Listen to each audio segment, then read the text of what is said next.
I thought you were starting off. I'll You start. start off. Someone start. Hi, are we live? Are we live now? Nico's here in 2 minutes, by the Yeah, way. just wait Okay. 2 seconds, please. Wait a few seconds. I see participants jumping in. Hey guys. Thank you so much for joining us for another Quarantini with our favorite girls and our cast. We have Nico coming in, but the P Valley cast is here. We have Brandy Evans. We have Shannon Evans. Hey, Hey guys, thank you so much for joining us. We have our thank drink you. ready. We're gonna have a fun conversation, answer some questions. We have the chat open. Sorry, I'm drinking water today. No, it's Girl, I got orange juice. It's all good. it's all good. Y'all over here hydrated and breakfast juices.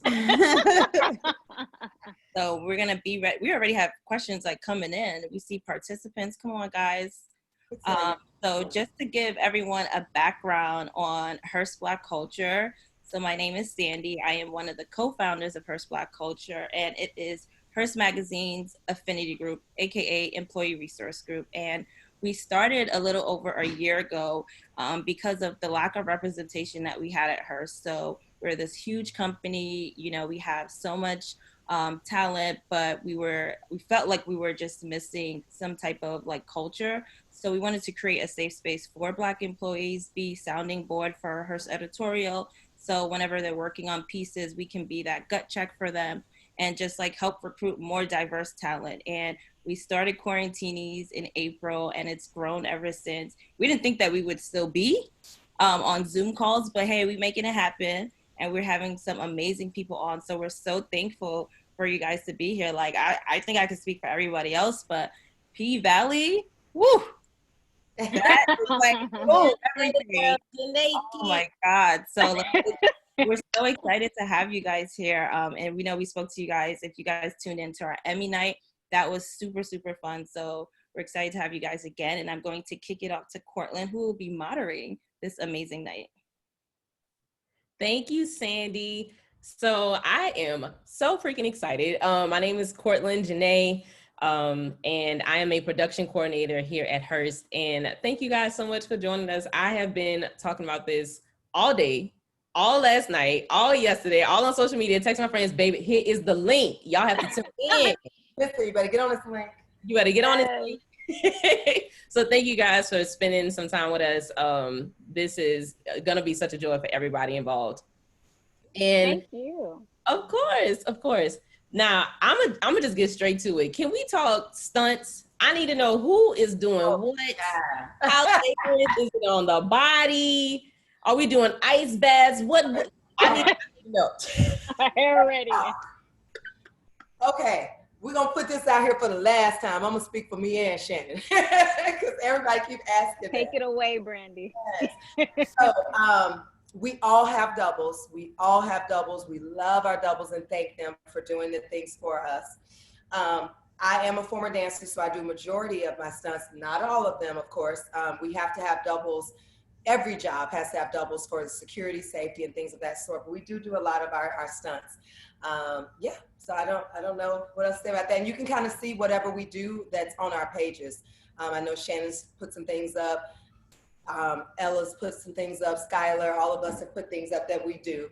And the rest of that is our amazing doubles. Got it. So, but I would imagine still what y'all are doing, it has to be kind of like a little bit of wear and tear on the body. Child, yes. I still got stuff. I'm getting lasered off these legs because I was the crazy one. She will tell you. I tried to do everything, but yeah. So I was definitely doing some crazy stuff, and we have some bruises, but that's a part of the business. And we wanted to do justice too. As Shannon pulled her knee, like in the first rehearsal. So yeah, everybody Dislocated. Yeah. You dislocated your knee. Popped out the socket. Mm-hmm. First dance Certain rehearsal. things is not supposed to pop, Shannon, and knees are one of them. Oh yes, I felt it. I'm like, yeah. How long were you like injured for? What was the recovery process for that? I would say maybe a few weeks. We just didn't dance on it. I didn't dance on my knee. So a lot of the things that we were doing when we were rehearsing were upper body stuff. Mhm. And they kept me off of that knee and off of the floor. Or I would just work with my good knee and, and build up until I got strong enough to dance. It was in pre-production. So it was before we started filming anything. So I did have some time to heal and all of that. But yeah, we are dancing. We're not just looking cute and waiting for we're not just like and they're like they just like crop our heads and stuff and no baby, these scars on these legs that are still up in here. You see the bruises scar still on my foot. I'm still right. That we really are doing things. Wait to get lightened up. Yeah. Wow.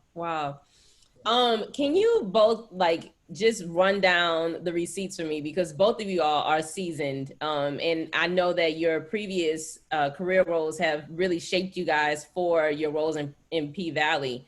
Can you just kind of run us down the receipts of what you all have been doing prior to this point? Nika. In the building. I love this shirt. I love this. Love this shirt. What's Yes. Oh, Baby, your background looks like Miami Vice. I know. Shut up. Not Miami Vice. Not Miami Vice. it's sexy. Hey, everybody. Hey. So thank you so much for joining us. Thank you. What's your name? My name is Cortland. I'm a production coordinator here at Hearst.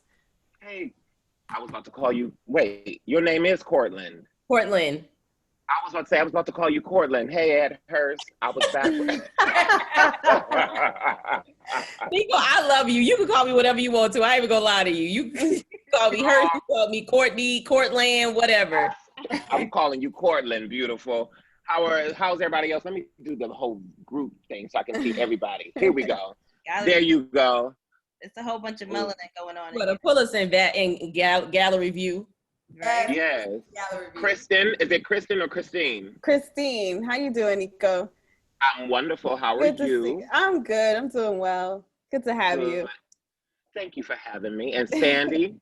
Yes. Hi, Nika. How are you? What's up? I'm great. You know, that's my mama name. So, and we both got the melanin, so we good to go. You see? We good to go. Wait, what's her sign? What's her sign? We might have like a perfect match here. Sagittarius.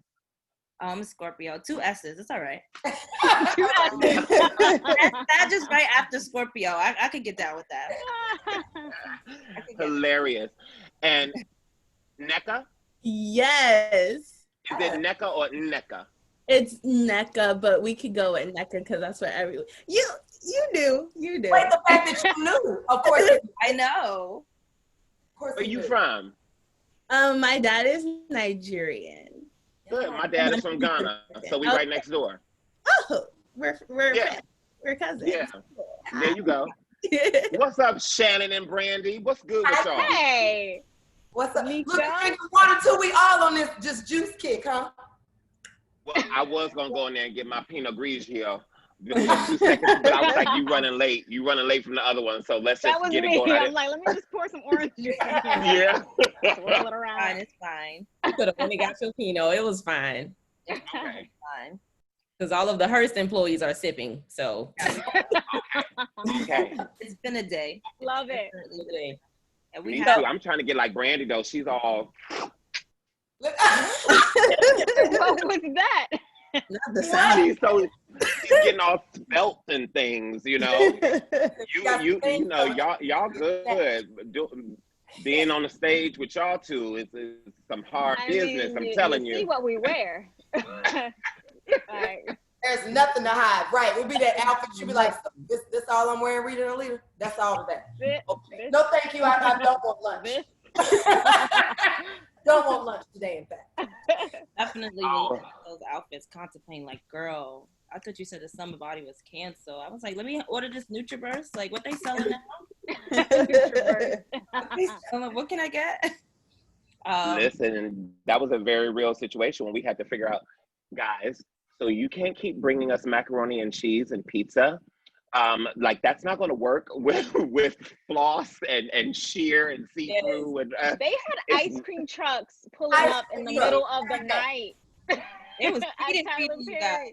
guys. Yes, they had waffle trucks and crate Yes. stations and It's all on kinds feet. Oh, good. tacos, and it was Mm. delicious. That sounds so Oh no, we eat. The one thing about it is that we eat. And some of us on here are very blessed with high metabolisms because I try to hang with them every once in a while. I'll be like, nope, that's not my ministry. That's not.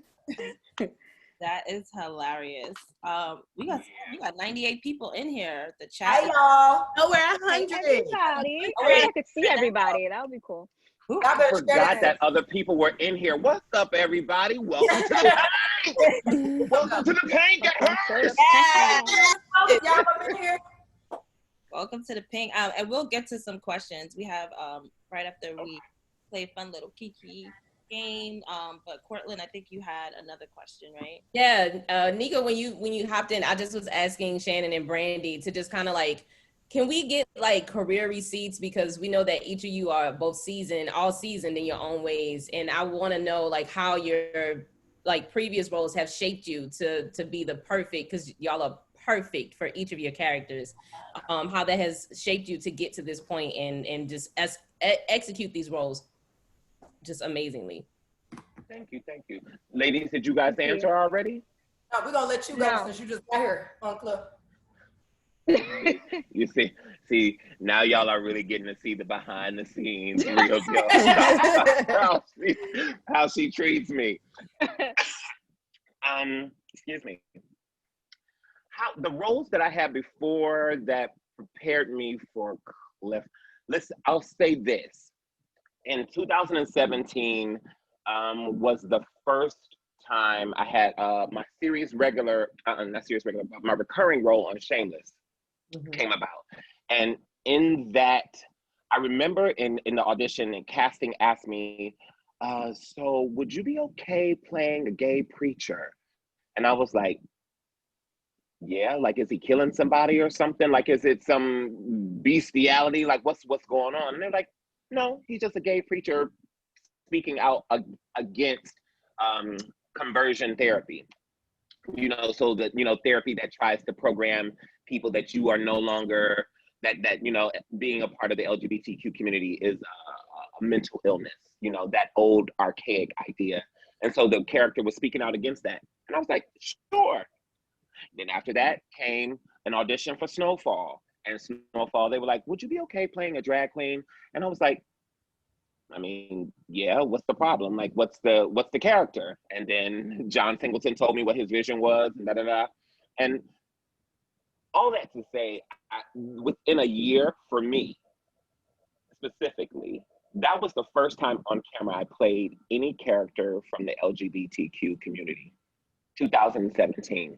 Prior to that, I didn't play any on screen. I had never played a character that was in the LGBTQ community, whether they were gay, bi, any trans, drag queen. I hadn't played it on screen. So those roles literally opened up my mind.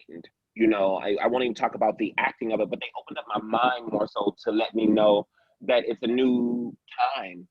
It's a new season in how Black people were being seen, how gay characters were being written and talked about, and the conversations around them. So when I had clearly before in 2009, when I first did the play Pussy Valley, the character was even different back then. There have been transformations as this thing has grown. So I never was in a stuck or set space of what it had to be. It just allowed me to live in the wonderland of it all. So I will say that would be my answer, that the roles that I had before opened up my mind to the possibility that we could be just as beautiful and raw and open as we are, and be as poetic eating a bag of hot chips as we would be standing cursing the winds, like, in a Shakespearean piece. So, yeah. This is how me, Brandy, and Nico end up on the phone for 5 hours. Really? This is Hey, you said Tell me more. Just threw me on the bus. That's But exactly it is how the truth. It is the truth. Let me shut up. You know what? On that note, I'm going to get my liquor. I'll be back. Go ahead. Brittany was on the phone one day and Look, she's we like, be done by the time I'm we get gonna back. call Nico. I'm like, girl, we're gonna be on the phone for All day. like, She did. She was like, we're going to be on the phone forever. We all have that best friend though. I may or may not. already on the phone for hours. Add Nico all day long. I Yep. love it though. I love it so much. Oh, that's so funny. And what about you? Me, I would say that my life experiences helped me prepare for Keyshawn more than anything. I haven't played anyone quite like Keyshawn. I can't really say that my role on Power prepared me for this. I think it gave me a little bit more visibility and helped me get in the room, but I don't think it prepared me mentally for what it is that this job would entail. But life experiences, which is why I was drawn to her in such a way, because there's little bits of me that I think that lives within her, and I think there's little pieces of her that live within me. So that's what I would say as far as that. And for me, and first of all, Shannon, beautiful and beautiful portrayal of Keyshawn, and I know it was a hard portrayal, like you said, life experiences. So standing ovation. Thank Yes. you. Taking that role, because some people might have shied away from it because of how hard it would have been. Cheers to that. Yes. Yeah. I know Thank a lot you. of people was watching that and like really felt it. So you definitely changed some lives. So Especially in a time of COVID where some people might be, trapped or in the house with said I abuse. feel for those women so much. Yeah. And men Yeah. get abused as well, you know. You better say it. You know. You better say it. So- And because oftentimes I think that brothers, sometimes they don't even realize that they're in an abusive relationship or even Yeah. process it afterwards, and then they get with you and you be like, well, why you being like this? Or why are you so possessive? And he's like, but that's how I've been taught, or, that's how I've been reared to interact with women. So, yeah. Yeah. Mm-hmm. What were you saying, Brandy? Go ahead. Oh, for me, well, y'all know the dance team world in me. That just comes natural because I have done dance teams my whole life, pretty much. Dancing for the NBA and for artists prepared me for the performance of it. So I didn't do, let's just be clear out there, y'all. I know, and I'm not shaming any video vixens. Girl, get your money, you fly on the screen. But I was not a video vixen. I actually danced for Katy Perry. And when I was doing jobs with any artist, I was actually the dancer, not just the pretty video girl, which I love it. But that wasn't me, y'all, so let's clear that up. And Robbie Reed with BET gave me my first opportunity with, if you're gonna see me, I go by the screen so fast, don't blink, don't breathe, don't cough. On the New Edition story, that was my first little thing. And then I got to play Bobby Brown's sister in the Bobby Brown story. I mean, I had like guest stars on Lethal Weapon and other things, but life, like Shannon said, from the relationship with my mom growing up, allowed me to have a little bit of therapy with saying some things that I would never say to my mother in real life, even in the times of toxic moments. That was kind of a little bit of therapy. Katori wrote that beautifully. I am a PK. I am a preacher's daughter, so that wasn't too hard to understand the relationship with how the church feels a lot of times about that. And then I have a company called Hip Hop and Heels. So I was teaching women, it's crazy, I was teaching women to be confident and strong and sexy in their bodies. Like even the moment with Keyshawn and Shannon, between me and her, that confidence. But y'all, I ain't had that confidence. So I started actually teaching my classes to build my own confidence in my own body and teach women what I was learning back in LA, like put on the shorts, put on the heels. But I didn't do that before that. So my class was actually helpful for me. And then it worked out with P Valley because y'all see we were in P Valley. You got to be confident. Every woman on that show is confident. From Ella to Gidget to Skylar, everyone that's coming in and out of those doors of the pink, you have to be confident, men and women. So I would just say life helped me with that. Yeah. You guys are amazing. Oh my God. The rest y'all gonna go Google, man. It's out there. It's out there what we've done, y'all. Google it. Yes. Hey guys, my name is Chrissy, and I just want to thank you guys for joining us. We love the show. We love you guys, and we just think you guys are an inspiration to everybody who watches. So one question I wanted to ask, or rather just kind of bring up, was that the Players Club was one of the first movies that kind of portrayed the strip club and what it's like within the walls of that environment. How big of an inspiration was that movie to you guys? Have you seen it? I kind of feel shameful asking you that because I feel like the answer is yes, because it feels like a show that you guys would have seen prior, and I feel like everybody has seen that at this point. So how was it an inspiration? Did you like watch it again once you guys landed the roles, and just how did you relate to how that movie came about and how your roles kind of evolved? Ladies, you want to go first? It's tricky when you watch something. You got to be careful because then you run the risk of making a parody or being a copycat.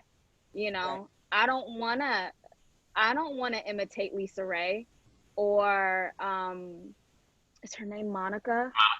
Monica Calhoun. Yeah. Ooh, yeah, Monica I'm Calhoun. Good. Yes, you are. You got it. My head. I'm good. I don't want to imitate their performances. They did what they did, and we wanted to come with something fresh. And Katori Hall's writing is completely different than that of whoever wrote the Players Club. It's two completely different. If you've seen the Players Club and P Valley, the writing, the style is different. They both take place at the strip club, which is the commonality here, but really just different stories. And I just wanted to look at this with a fresh set of eyes, and I wanted to really delve into what was happening with this woman and her life and the relationship she has with these people and the atmosphere. We're in Mississippi. It's just different. It's different. And you don't want to, because then the show wouldn't be as successful as it is, because then it'll be like, oh, it's just a knockoff Players Club, you know? We want them to stand alone, and Players Club is what Players Club is, and P Valley is what P Valley is, you know? So. And you guys did a great job in terms of like making your marks in the industry, because, you know, although the storyline was similar to the Players Club and it was in the same industry, you guys really set your marks, and I think it made a big difference, and which is why you guys are so successful. So kudos to y'all. Thank you. Thank you. And then I would just like to piggyback just a little bit, Christine. I think if we really dig deep in that storyline, man, it ain't nothing the same. The only thing that's the same is the fact that it's the club. But from and the fact that every club has a DJ, every club has a bar. But the storyline from the top to the end, I fully believe is very different. And I actually am a fan of the Players Club. It's one of my mom's favorite movies. When I first got the job, I had to go a Mercedes. Mercedes is your new favorite, baby. Not no, but I am a fan of it, but it is so totally different. I think there's room for both, and that was what was hot in their time, and we're what's hot right now, and it's a different storyline completely. Yeah, thank God for sure. You know, for me, when it comes to other stories that are in similar worlds, regardless of the piece, I purposefully will turn off. So like I of course I remember seeing the Players Club on TV on Saturday afternoon, in the movie theater. I think I saw it in the movie theater. But you know what I mean? I'm a man of a certain age. So it was just something I chose not to rewatch because I did not want any of those. I didn't want any references fresh in my mind, because, like the lady said, you know, it's such a specific world. It's such a specific world, and when you start trying to compare yourself to somebody else, whether it is what you wearing on the first day of school or whether it is on your premiere of your hit TV show on Stars, you start to then water it down, you know, and you dilute your power, you dilute your sparkle, your shine, the things that make you special, you know. So yeah, trying to be a second-rate version of someone else, like they've already done it, you know, like why? No need to do that when you're a first-rate version of yourself. There you go. Spoken like some true artists. Boom.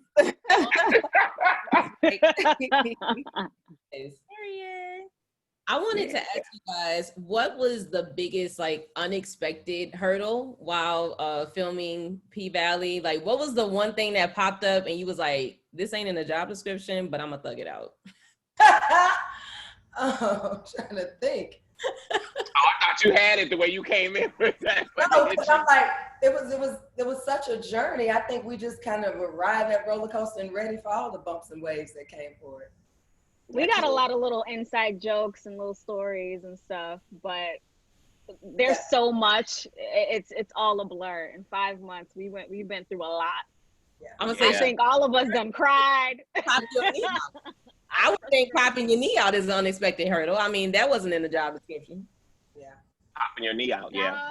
And thugged it out. I pretended like it didn't happen. The only reason Stars found out about it was because the choreographer told them. But I was like, I'm okay. I'm like, let's keep dancing. I'm fine. And they're like, are you sure? I'm like, oh, pop back in. I'm good. Let's go.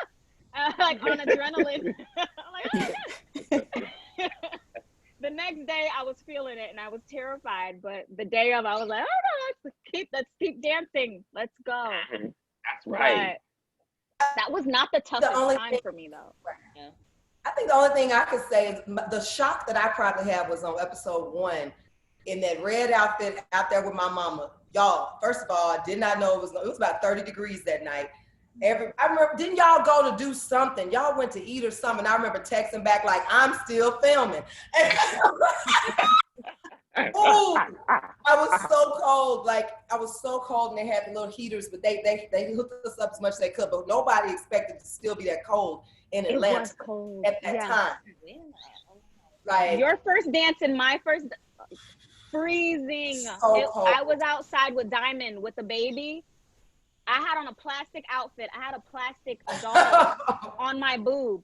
Whole doll pressed up against my boob. I'm supposed to be breastfeeding. I'm on this metal chair with a thong on, freezing. Don't talk about my decorum. Don't talk about my decorum. We need you some heated chairs. And then I'm smelling Tyler's breath. Tyler, who plays Diamond, was eating Vienna sausages for real. Every time he talked, he was like, you know I could take care of it. Smelling the Vienna, and I'm cold, and the sausages, I'm like, oh my God. That's the unglamorous part of acting, right? That's hilarious. Yeah, that was probably the worst. I wasn't ready for that cold. I'm gonna say for me, this is so trivial. So this is a little trivial moment, but it was realizing it was the heels. It was the heels. Okay. Remember, so I was there that day. Listen. So I, from the play, I wore heels in the play, and I will never forget the feeling of the shin splints. And I was like, yo, I was in the dressing room with the girls and was like, what the is going on? I was like, I need my legs. I'm just in pain. Like, oh, bitch, you be fine. Pop some ibuprofen and da-da-da-da-da. I was like, I don't have a headache. No, my legs. They was like, you need some ibuprofen. What you got to do is you got to soak your feet in some ice water. You got to, and all of these things. And I was like, that's insane. But I did it, and it worked.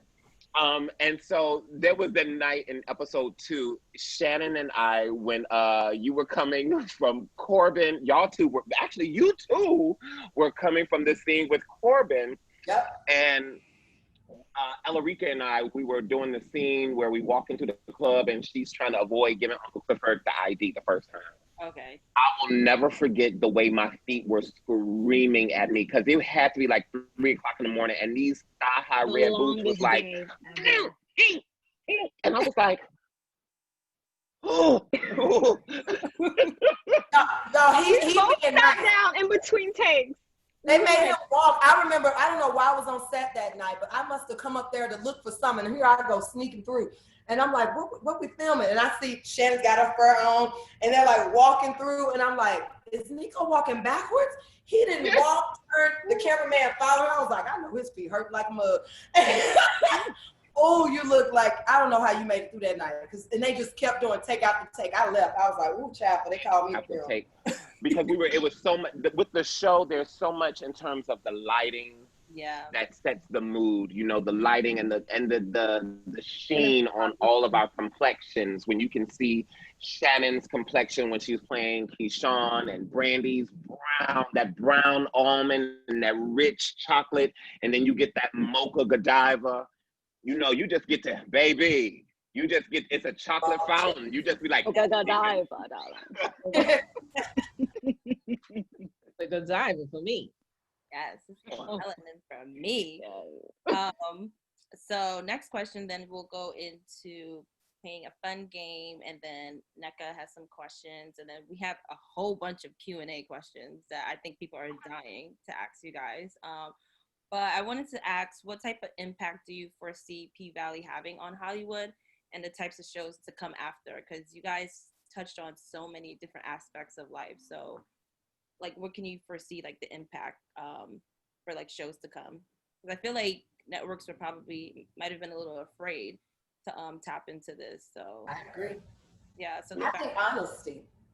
For me, I truly think honesty, because I've seen so many people that usually are closed-minded be more open-minded to things. The people that usually stop me, and I'm just gonna say it publicly now, finally, I've told Nico this, but are people that are just so fascinated with Uncle Clifford. And they're usually heterosexual men that are just like, I usually don't watch this.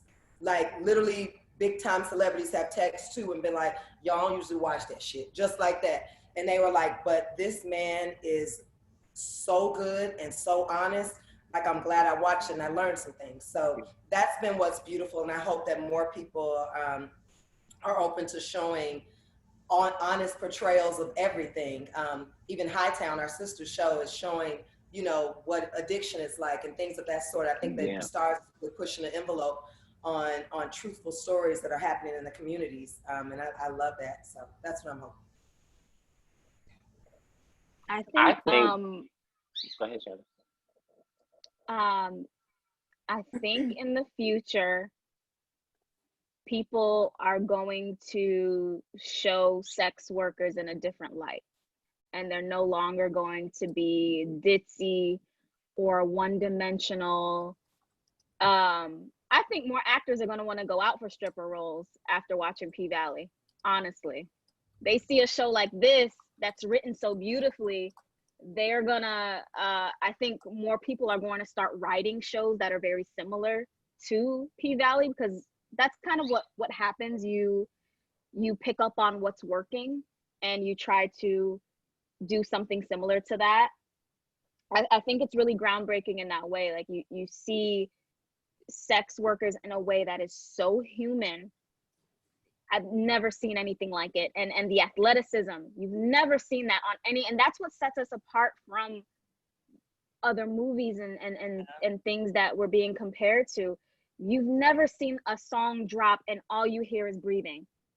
Or somebody in backstage, like they're prepping for the Super Bowl or the Olympics, and you have Uncle Clifford hyping up the girls like John Madden on the NFL. Steve Madden, not the shooting guy. John Madden in the NFL, like a sportscaster. You know, you don't see stuff like that. It's just, I think you're gonna see a lot of different shows that are going to be imitating the formula. I think. Yeah. And I think that No shade to J-Lo and the Hustlers, but it was P-Valley. It's P-Valley for me. Thank you. You didn't need to scratch the bridge of your nose when you said that. You didn't. We appreciate the love. We appreciate the love. I enjoyed Hustlers a lot, actually. Yeah, it was good. Yeah, I enjoyed it. I enjoyed it. I think J-Lo did a great job. Oh my God. Her body was insane. I think it's although a different world. It's a totally different world, you know. So you ask me that question, I say my hope is that you will get more unsanitary stories. You're gonna get the unsanitary truth of a Black girl's story. There's 1, 2, 3, 4, 5, 6 of y'all up on the screen right now, and all 6 of y'all got different stories. You know what I'm saying? So to be able to see people portrayed like, you know, our show is about women. It's about women and these women's stories. So to be able to see them in all of their complexities, whether it's relationships with their mothers, relationships with their lovers, whether it's a financial a merit or gain that they're in, you get to really see all the intricate workings that go on in the minds of people, I think, that are often just pushed aside, you know, or, oh, she just angry, you know, oh, she's, and give a hood name, so to speak, you know what I mean? I feel that people, the audience, their perception on themselves are changing because they're seeing it, you know, because sometimes when you don't see it, if you've never seen that quote unquote hood girl that is from around the way, but see that she has goals, you now no longer feel strange and odd for wanting to go study in Japan or to go and open up whatever your business is that nobody else is doing. But, you know, you feel empowered because you're seeing people that look like you, that come from where you come from. You know, I grew up in Detroit. I didn't grow up in Mississippi, but we got cars on the side of the road, just as like when Mercedes was running with her dog. You know what I'm saying? Those neighborhoods with the kids playing out with the big wheel.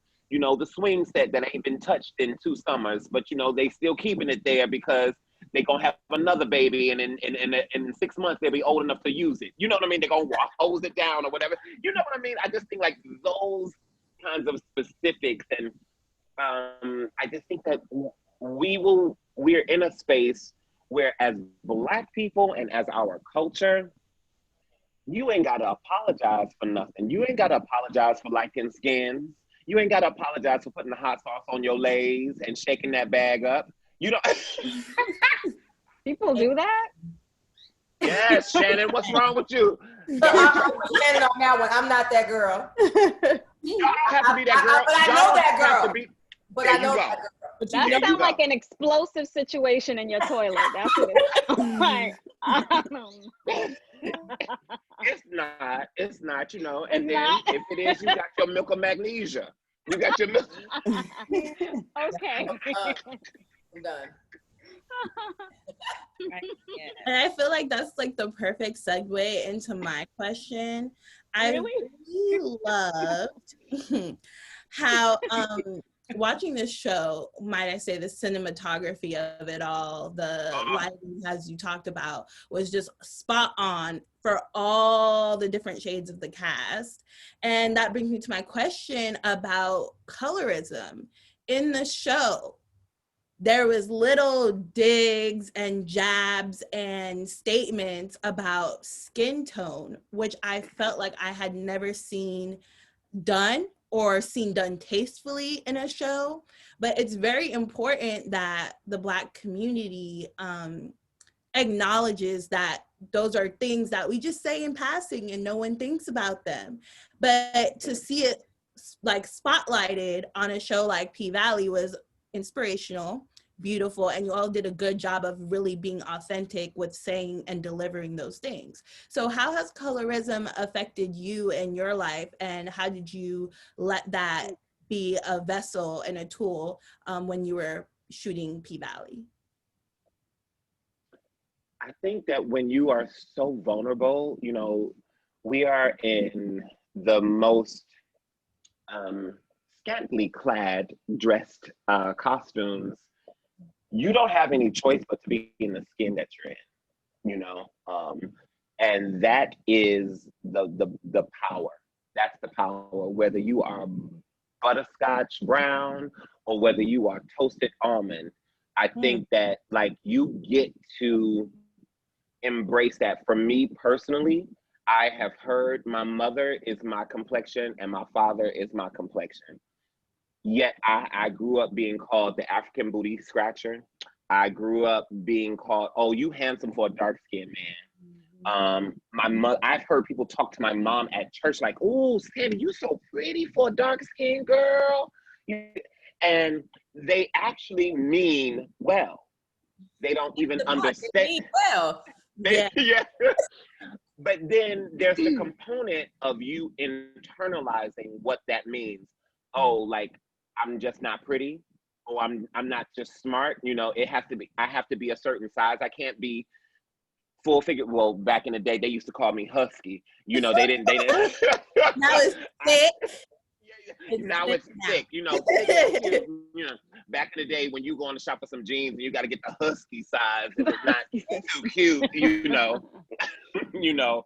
But I think that like those things and dealing with colorism for me personally in my life, they help to empower me in this moment as an adult. You know, I was always told that don't worry, Nico, when you grow up, women are gonna, they love them a tall, dark, handsome man. And I was like, but what about the brothers? Do they, Mama, what about the brothers? Do they want a tall, handsome brother too? You know, but coming to understand that, you know, so for me personally, I think it has offered me a level of confidence because I overcame it and because it was something, a point of contention earlier in my life. I feel that. Yeah. I think you did the answer justice, to be honest. Do you guys have anything else to add to it? What was the question again? Oh, it was about colorism and how you felt about using the color, like your views on colorism and you using that situation as a vessel to play your characters and deliver the lines about colorism. I don't know if your character had that many lines, but things were said to you about colorism. She brought up I think it was Corbin, like she was the guy that she beat. Mm-hmm. She's like, oh, you know, if I was that light and I still couldn't pass, like she was and then Uncle Cliff says, take your color struck ass on, you know. She does have issues with her own complexion, and I'm not sure if we're gonna delve into that next season. But yeah, like Nico said, I've been told like, oh, you're pretty for a dark skin girl. I've never heard any of this. I've always been fly since forever. Heard you. Period. Tell them. Talk about it. Right there. Listen, no matter what cut, I could be purple, blue, pink, green with polka dots. All right. Period. But I didn't hear about all of this light skin, dark skin stuff until I was an adult. And there were black men telling me, you're pretty for a dark skinned girl. Where are you darker from? than me. Where darker than me. I'm from Connecticut. Okay. A guy I dated, he cheated on me with a white girl, and he was like, yeah, I'm dating her, and you're ugly because you're black. That was his last words to me, and I laughed about it. Because I'm ready to square up. Like, oh, you tripping? Because I'm like, what do you do? You can't be black yourself and tell somebody that they're ugly because they are black. You know, it's just comical to me. Especially if you came from a black woman. That's the part for me. When you came from a black woman that was letting me. The gumption, the audacity. The audacity. But Miss Mississippi, she is insecure about her complexion, and that's kind of the opposite of who I am, you know. And in any role that I take on, because I've had young girls come up to me and cry at just telling me how they don't feel pretty because they're darker, and how do I navigate through life being a darker girl. And I never thought I'm black. Black people are, this is what we look like. Yeah. I never thought like, oh, I'm dark skinned, I'm light, I'm brown, I'm whatever. I'm just like, I'm a black girl, but people put me in the category of a dark skinned girl. So I'm like, okay, if I'm that, I'm gonna represent. And I'm gonna be the flyest dark skinned girl you ever did see. And I'm going to just be what I would feel a role model should be, and I represent, and I bring that to whatever character I play, Miss Mississippi included. I'm very particular with makeup and stuff like that, the aesthetic. If I am representing this group of people, I want young Black girls to look at me on TV and be like, wow, I haven't seen anybody who looked like me before, but now I have someone, you know. So I definitely I bring certain life experiences into the characters that I play, for sure. And it's sad because it's 2020 and you still have to be like, oh, I didn't see nobody that looked like me on TV. That's crazy. Or someone who looks like you that you think is pretty. Yeah.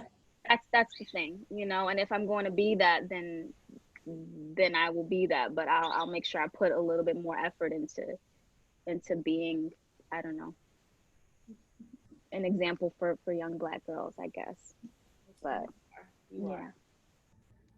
And then quickly, mine was, I've dealt with it, but mine was more so in the dance world. I feel like I've been more accepted in acting, because in dance world, I was told, you're too dark, which I'm like, yo, like I'm what they call in the middle, you know, but it was too dark, or I didn't look ethnically ambiguous enough. That's the word I was told. When I was rocking my pixie, I was told I looked aggressive and I looked like the aggressive Black girl. So, but I never wanted to do the wigs and weaves.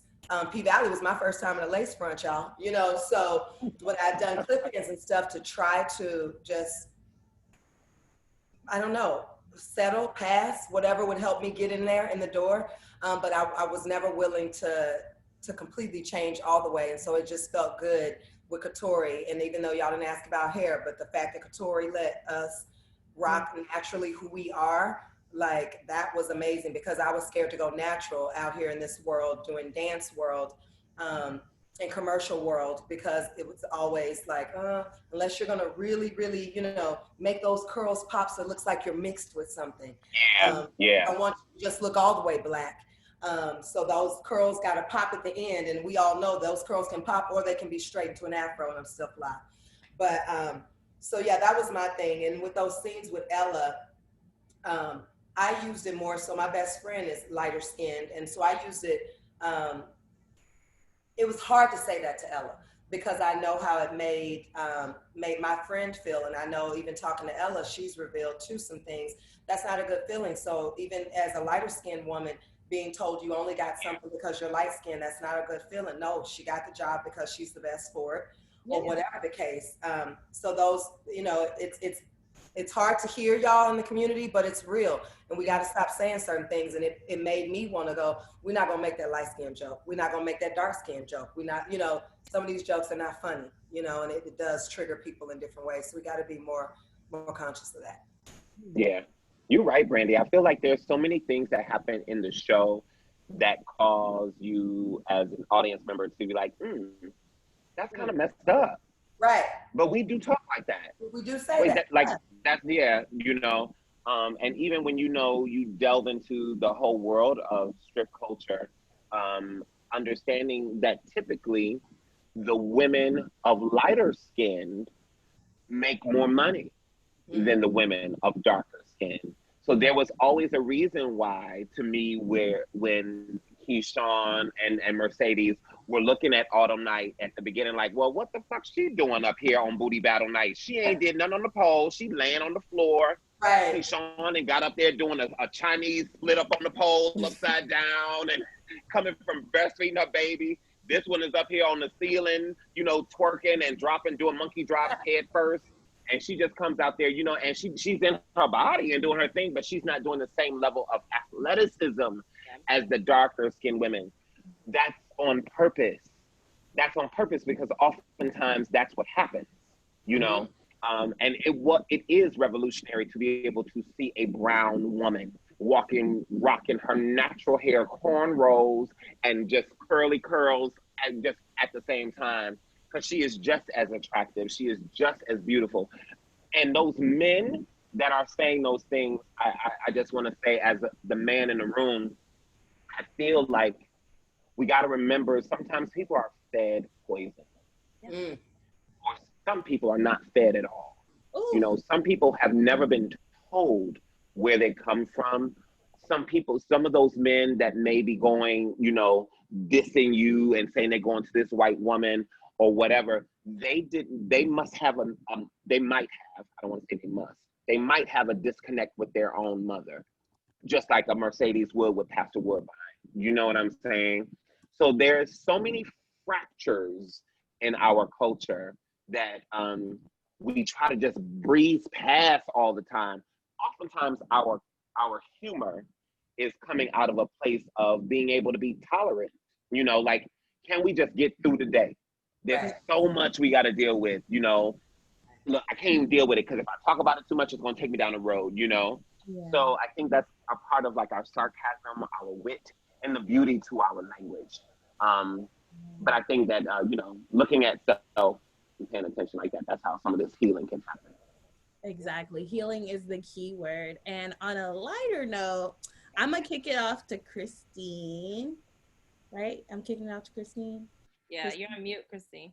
Oh, I was like, okay. Christine has a game that we're going to play. So go ahead, Christine. So we wanted to play a fill in the blank game with you guys to kind of bring light to Uncle Clifford's rules. So we know the rules of the pink are really set the tone for the show. So we want to just test your knowledge and see if you guys can fill in the gaps for each of those rules. Shannon's like, what y'all, don't be quizzing me. So without further ado, Mike, if you could just throw those polls up there, we'll get started. All right. So the first question is, no coins in the G-string, only, is it A, bands, B, dollars, C, paper, or D, stacks? And this is a poll that all of the audience could join in and participate as well. So y'all better know the answer, man. Nico's like, oh, I got this in the bag. Y'all want me to give the answer, or the other participants in the call? They're answering it. Yeah. So everyone can participate. It popped up on mine. Yeah, I think the answer should pop up. Oh wait, we're supposed to touch it. Yeah. Yeah. There you go. So the correct answer is dollars. Good job. Nice. 37% Who said stacks? Wow, we have a 31% of the audience says stacks. I need everybody to start at episode 1 when we get off this. Nico, can you tell us what the answer is? There is no change in the G-string. Only dollars. You don't go. need no mofo to give you no necklace. You don't need no painting. You don't need no shoes. Get your money and do with it what you choose to do with it.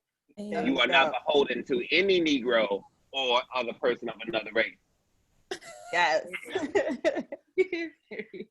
Congrats to everyone who got that right. So let's move on to the second question.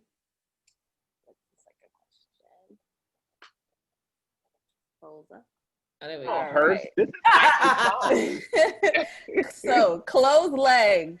Is it A, don't get fed, B, stay closed, D, still get fed, or D, open pockets? I know I had that all wrong, but y'all get it. Closed legs, open pockets. That's actually a true statement. The closed legs can't open pockets. They can if you know what you're doing. Sandy, you know what you're doing? Hello. The British call it banter. You talk them up a little bit. Oh, see, she know what she's doing. Watch out, that ponytail be swinging a little too tough. I'm giving y'all a chance and then I'm gonna hit submit. You want me to tell the answer yet? Now? Yes. So if we could pull up the answer, we're gonna let you kind of let us know what the correct one, because these are Uncle Clifford's rules. Yeah. See the results. Listen. What are the results? See. Okay, we're getting better. And you think that? Oh, there you go. What? Almost half said don't get offended. Oh. Oh, listen, Pink Posse. Oh, come here. Why would Uncle Clifford say that? Right. Tell him, Keyshawn. Tell him, Shannon. Tell him. Exactly. It is about empowerment. It's about empowerment. You know, this thing. I think that this thing that we are all doing, this thing called life, you have to be clear. Some people say Uncle Clifford can be a pimp sometimes. I think she got some pimpish ways. Yes. But, you know, it really is about, you know, empowering yourself, whether it is Big L or if it's Keyshawn, you know what I'm saying? You gotta be able to like do for yourself because that's what she's doing. So closed legs still get fed. Just because your legs closed don't mean you ain't gonna make that money. Just because them legs is closed don't mean you're not gonna get taken out on a date. You gotta stop giving it all away. You are not at the Golden Corral.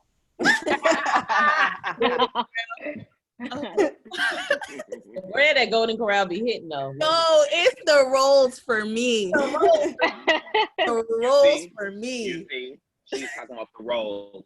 If you would like to come over here and at least get some of the pumpernickel bread at the Cheesecake Factory. Why is your hand like this?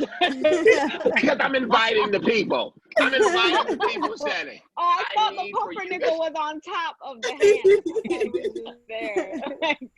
That is hilarious. Well said. Thank you for that. I think we got two or three more. Let's see what the next one is.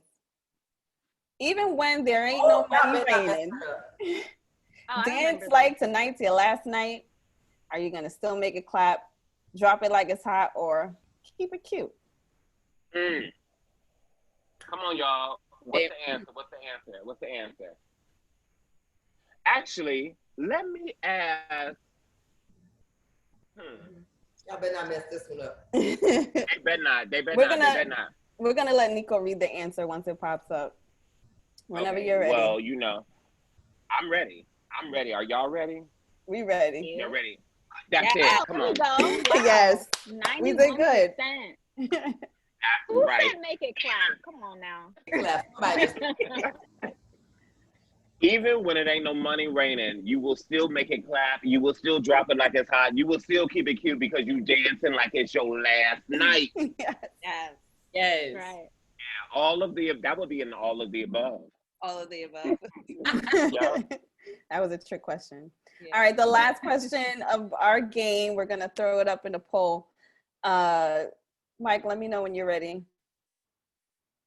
There we go. Let that stage be A, runway, B, stepping stone, not your tombstone, C, way out of Chosalisa, or D, cash out. We cried on this one. What's Cash Doll's song? No, that's Cash Doll. What? She ain't got no song called Cash Out, do she? Yeah. Yes, he does. I She believe. does. How it go? I don't remember. See, you ain't ready. You ain't ready. You ain't ready.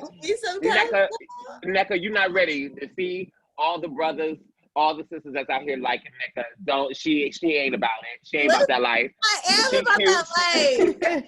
It's just you said cash out and all I could think about was Ice Me Out. But she does have a song called Cash Out, I believe. Okay. All right. I feel bad. I don't know who Cash Doll is. Okay. He's a Detroit rapper, you know, putting up for the D. Okay. That's right. Come on. Bom, bom, bom. Oh, here we go. 93%. All right. This is good. It looks like our poll is in. Nico, you wanna close this out? Let the stage be your stepping stone, not your tombstone. That's rule number one. Rule number one. If y'all gonna be here up in the paint, if y'all come into the paint every Sunday, let it be your stepping stone, not your tombstone. There's something in it that you can use to elevate yourself. You are not here to just sit and meander about. That's a word. And Listen, y'all didn't know that the real church is at the Pank. It ain't over there at the Bethel New Life. What's your mama? It don't even matter. She stole it. I'm still mad. That is so funny. And thank you guys. Drop the name. Thank you for playing our game. I hope you enjoyed it and it wasn't too painful. And thank you to the audience for participating. Yeah, thank you guys. Thank you guys. Yay. Y'all got some learning to do. Y'all got to go back and do some learning. I took notes. I definitely took notes.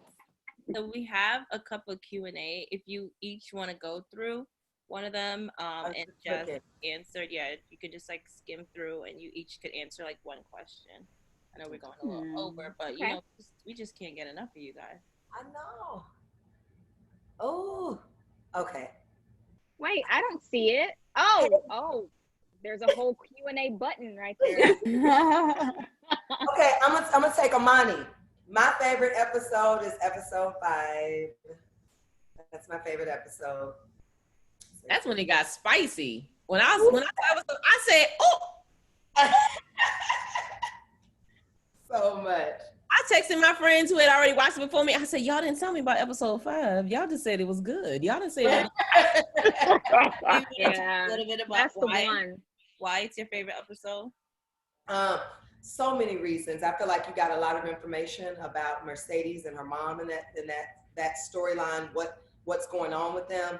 I love that you're able to see that relationship between Mercedes and Uncle Clifford. That by far, like, is so beautiful to me, that you see that it's more than just Uncle Clifford being a boss. I feel like you really saw the mother. If you hadn't seen it by episode 5, I feel like you could see it from the top. But if you hadn't, in that moment, like with Uncle Clifford saying that's like a child I couldn't have, and then that look that Mercedes is giving, and Uncle Clifford like is there for her daughter. So that is just so beautiful to me. Yeah. Mm-hmm. Acting. You guys are actors. We felt it, man. That was good. Who wants to go? Answer this question. I want to answer this question. It says, how do you all feel about the paradise/kink scenes? And even though I'm gonna take this, ladies. Are y'all okay?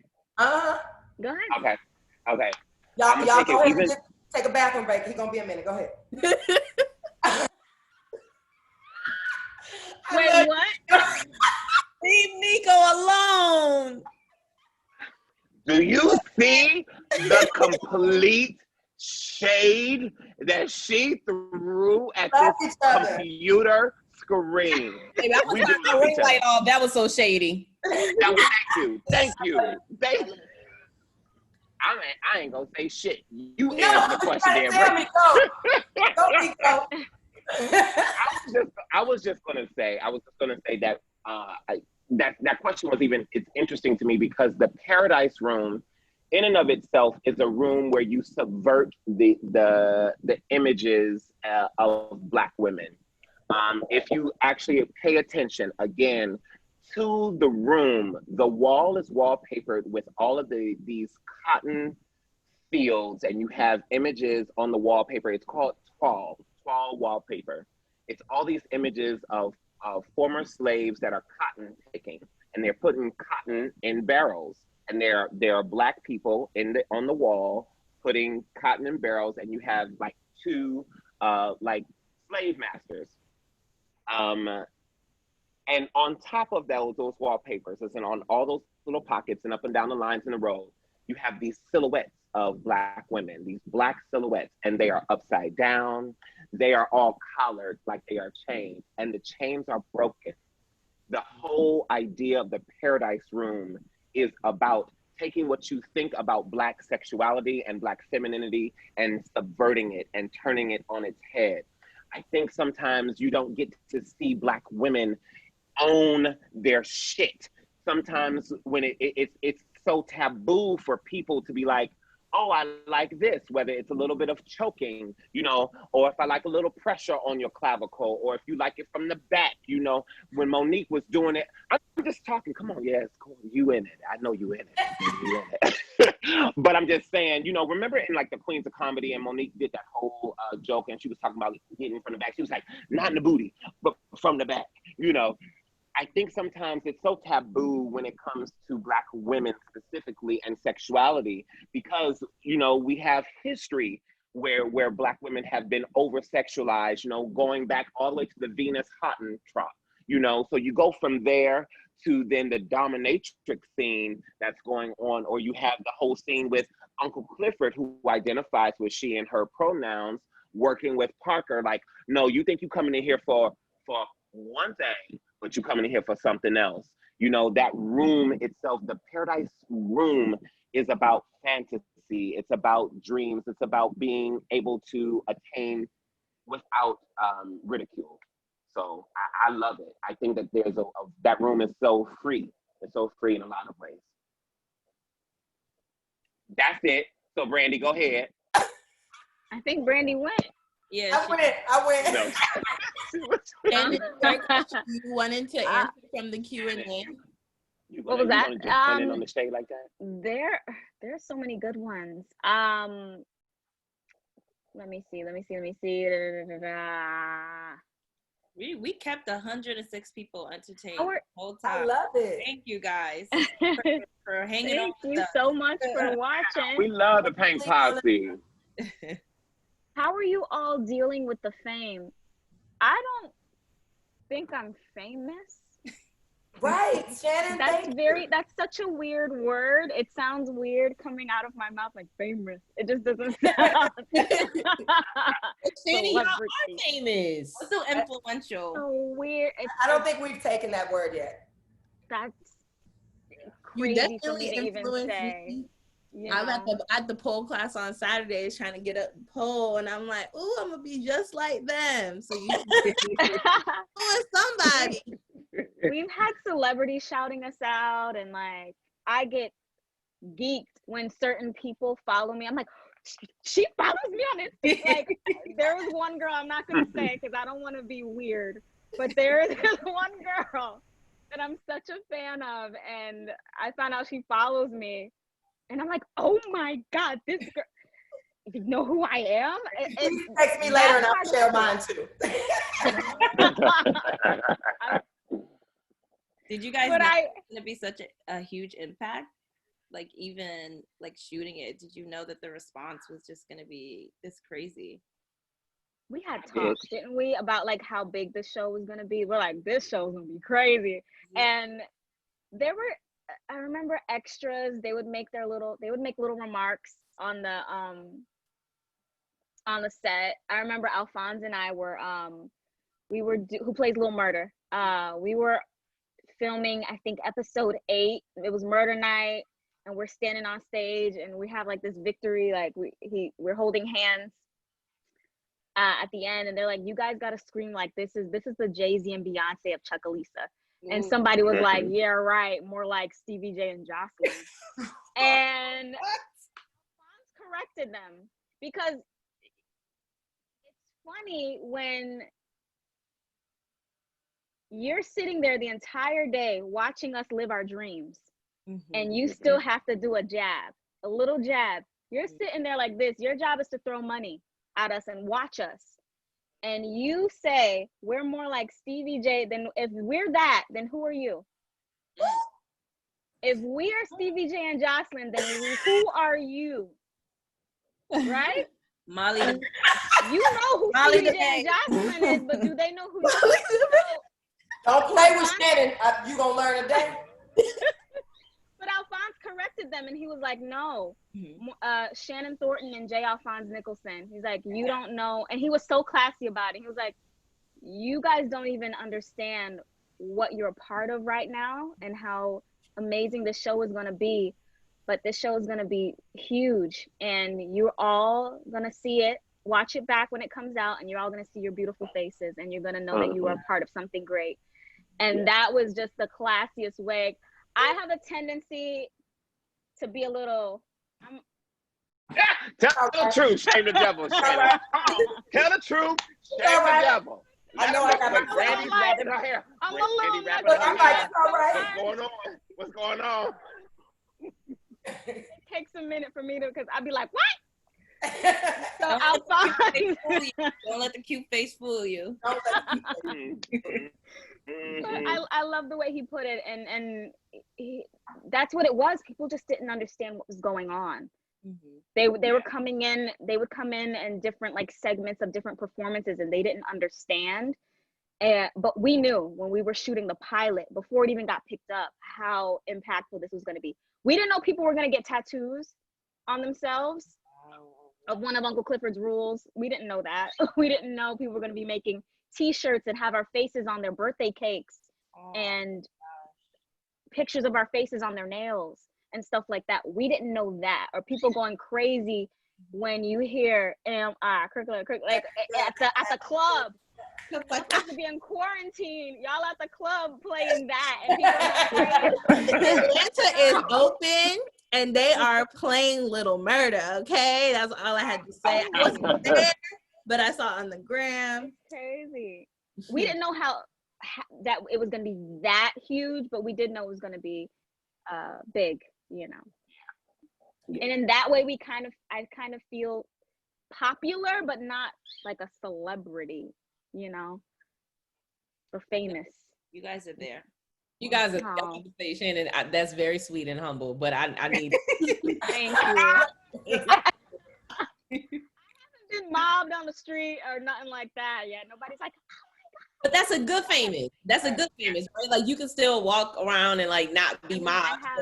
I have mask on and like a hat and all of that. So, but yeah. You can recognize my eyes. And that's you're a true fan.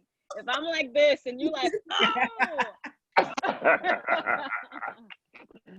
No, Loretta said that to me. Loretta said that she was like, baby, I love the fact that we in this quarantine because don't nobody know who we are. And I was like, that's true. She said, I made the mistake one day talking in the grocery store, and then this woman came over and she was like, because you know that voice. Yes. You know. So I think that Loretta.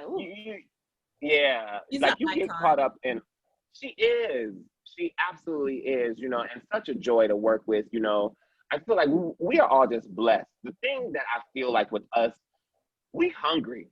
You know what I'm saying? We hungry. We are not new jacks that just happen to be in this situation. We fought to get here. You know what I'm saying? So like, I think that what you are seeing, what's resonating with people, it's the fight, it's the hunger, you know. Shannon didn't just roll out the bed and become Miss Mississippi. Like, you know, there's work that goes into it. She's an artist, you know. On Twitter, this one guy had said to me, he was like, oh, wait, you gay in real life? Oh, shit, I thought you was acting. And I was like, yeah, I am gay in real life, and it is acting. What you're witnessing is craftsmanship and artistry. You know, I break the script down the same way. If you look at Brandy's script and my script, it look like hieroglyphics all over the place because there's notes galore. You know, this doesn't, even though it may seem natural, that's great. We appreciate it because that's also our job. But we work really hard at this thing, you know. So we riding the wave, you know. We riding the wave. We are real people, you know. For me, I know I asked that, like, y'all can Uncle Clifford all day. This one girl came up to me on the street and was like, one of y'all Cliff? We was like, what? It was a group of us. We was like, what? Who Cliff? And she was mad. She had her phone. She was like, ain't no Cliff here. Ain't no Cliff. I don't know what you talking about, no Cliff here. And she was like, she said, bitch, that's him right there. You don't know. And she said, is this who you talking about? And so she was like, oh my God, that's Uncle Cliff. And they automatically started twerking. On the phone, they started twerking. And they was like, Nico, please tell me where you were. I was in LA. I was at the Hilton. I was at the Hilton. And she was like, yeah, she was like, did you have your mask off? How did they recognize you? No, I had my mask on. You know I'm not playing in these COVID streets. Listen, they know they recognize you. It doesn't matter in LA. I had people twerking down Runyon Canyon on the run the other day. It doesn't matter. It's like the mask, they know your eyes and they literally will find you. Yeah. Yeah. Good luck in LA.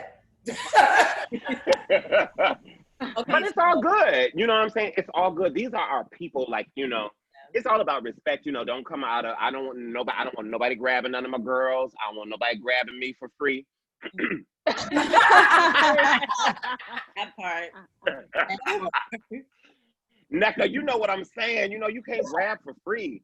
At least put a down payment down. You know what I'm saying? I So you mean, want at something to lay away. least. The good At thing is least. it's been very known in LA, but they've been very friendly. Yeah. At the beach the other day, like someone waited till I finished taking that picture that I just posted, and they were just like, "Okay, girl, we were trying to wait, but you know, you that girl, right? You know." So people are respectful about it, but they know with a mask or without. Yeah. So one last question, each of you, can you all just say one word to describe season 2? Oh, look at you. You were gonna say season 1. To describe season 2. I don't know how to explain it yet. We Hasn't started yet. Yeah, it hasn't No. started yet. we We don't don't have know. We don't know what it's gonna be about yet. Oh, I thought you started filming already. No, we filming on other stuff. We are. But Nico started thinking. What you was about to say, Nico? I was just gonna say revolutionary or deeper. I was going between revolutionary and deeper because I think that I'll say this. I'll give you this little bit of the inside. The original play, Pussy Valley, that was the genesis of this world, right? What took place in the play is totally different from what took place in season 1. But I know that there's so much further to go. If you thought season 1 was fire, I guarantee you season 2, just off of storyline alone, what these characters go through, it may feel like 2020 for you, you know. It may feel like 2020 for you. So yeah. I hope in a good way, Nico. And y'all, we don't know. Nico does not tell us, and we don't ask what happened in the play or what's going on because we love authentically living it as it happens. So we have no idea where Mercedes is going, Keyshawn. Yeah, I don't have no idea. You know what I'm saying? Listen, our boss, Katori Hall, he'd be like, "No, he's dead." And we're like, "Wait, what happened?" You know, or no, it's not your mother anymore, it's your father. Or, you know, I believe she is so in tune with the times, with current events, with history, and really about bringing awareness and making us think, you know, and making us see ourselves in such real fleshy ways, feeling like, you know, your grandma's arm, you know, that arm that stirred that cornbread. You know, that arm that you love. And she get that meat right there. I love it. Why are you laughing? I'm serious. The arm that stirs the arm grab for me, and then you tapped in and made that pat noise. It was, you know, that's real right there. When you feeling Big Mama arm, and you just be like, "Oh, I love you. I need to feel better about my life." That's what love is. If your Big Mama arm ain't at least that wide, your cornbread not good. So that's right. But you guys, as much as I hate to rap, I know this was an absolute pleasure. I mean, you all are just, your characters are magnificent, but you as people personally, individually, are just even more magnificent than your characters. And it was truly an honor and a treat to talk to you guys tonight. I mean that from the bottom of our heart. We kept 106 people entertained the entire time. Oh, thank you guys so Sorry, much. we couldn't get to all your questions. We I know, I feel so bad. We'll have to. Girl, there was 63 of them. We wasn't gonna be able to get them. But we thank you for watching, people. Yeah. Thank you so much. We'll have to work. They're not going to be working at the Pank next season, y'all, because see, 63 questions, we should be able to hit that out real quick. We should be able to hit that. I got y'all. Nico. Y'all come on. Y'all come on and get them. Nico Y'all come on and setting get the y'all bar. wings. That's right. Nico Y'all got come the on and get y'all nerve. wings, and we going to get y'all questions answered at the next Hearst Black Culture. There we go. That's what we're going to do. That's what we're going to do. It's always a part 2. They trying to cut us short. There's always a part 2. They trying to cut us short. No, part 2 would be perfect around season 2 time or even before that. We would love to see y'all again if y'all do Okay. hang out. So I say closed legs don't still get fed, right? Get fed. A closed mouth don't get fed either. So if you don't speak, you don't get it. We're gonna see you. Yes. We're gonna see you again. Period. And when the office opens up, we're gonna see you there too. There it is. Now. But we're gonna see Hearst by Culture. Gonna see you at Hearst Towers in New York. Come on. Okay. Oh, I love that. Congratulations. Y'all better see us at award season too. Please, Jesus. Talk about it. Because these black queens right here, and that's overseas in London, and that's down in Georgia, and over in New York. This black king right here. Right. Listen, black king. So this is black excellence at its best. And there's so many of us that's rocking right now, from Michaela Cole to Misha Green, what I'm saying, Lena Waithe, my sisters are doing the damn thing. So folks, you guys on this panel, those of you watching, if you have ideas, don't sell yourself short.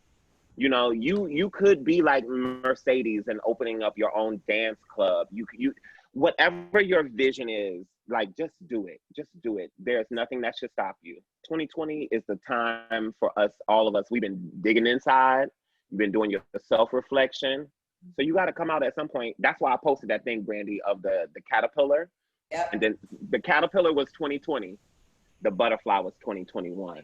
Yes. So we got God willing. Yes. Talk about it. Yeah. Pour into us. Right? Yeah. And congratulations again on season 2. And thank you so much. to our partnership. Thank you, Sandy. Away is going to gift you guys with 2 luggages to get you ready for on set. So those. Oh, thank you. Okay. Thank you. Okay. I can take mine back from Dillard's. I ain't got, I got to take mine back from. You didn't pop your tags yet. Listen, I got my mixed match. I got my mixed match luggage going on. Ain't nobody going around like that. My luggage matched up. My luggage so good. Thank you, Away. No, yeah. We're going to get you out some matching luggages, get you ready for season 2. When it all starts. So thank you guys so much. This was amazing as always, and we love you guys so much. And thank you guys for watching. Thank you. Yes, thank you everybody for watching. Yes. Yeah. You go back and watch from the beginning because you missed it. Go back. Whoever got their questions wrong. Right. Thank you guys. Bye. Thank you. Right. See you guys. Bye-bye. Bye.